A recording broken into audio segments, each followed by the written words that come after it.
then takes Frédéric, gives him a twirl to the music, and sits the 4-year-old on the floor.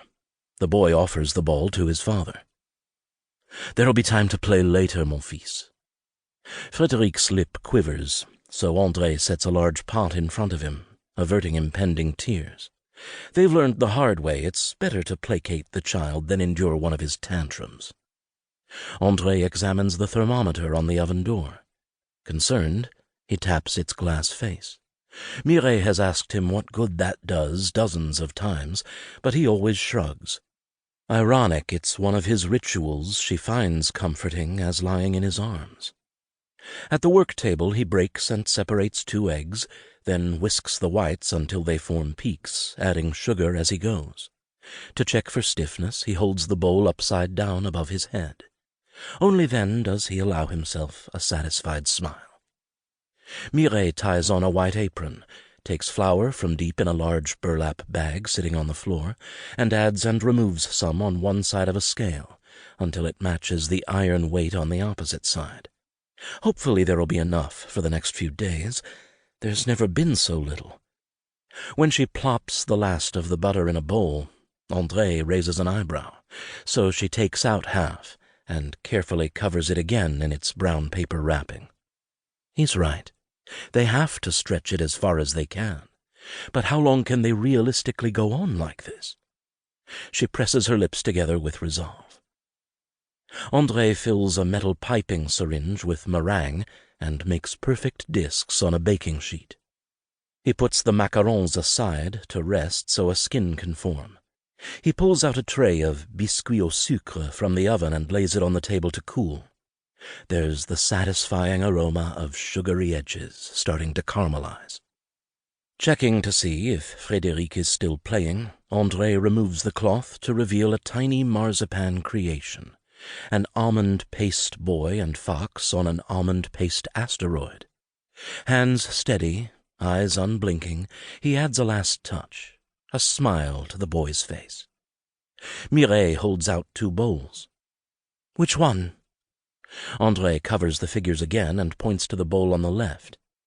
He moves aside so she can shroud 3 petit fours in pink and pipe small, delicate buttercream roses on them. Finished, she snaps to mock attention. "Sous-lieutenant Mireille Albert, ready for inspection, mon capitaine." Beautiful. André gently nudges her arm, and she gives her head a shake as though exasperated with their little game. With reverence, he carries the petit fours to the display case. The rumbling returns, now accompanied by the metallic clanking of some awful machine. Mireille meets André at the display, and they exchange looks. A tank lumbers into view, a swastika emblazoned on its side. They've seen plenty of their cars, and trucks, and jeeps, but this is a first. The Alberts stand silently as the behemoth clatters out of town. Thankfully, Frédéric doesn't look up until it has rolled past. His fascination with all things military is the one thing that disturbs them about their son. André goes back to positioning plates of pastries on the shelves, but Mireille doesn't move. "André," she says, but he doesn't hear her. She opens her mouth to say it again, but stops. How does he deserve what she's about to confess? She balls her hand into a fist and presses it against her abdomen, her thumb rubbing a knuckle.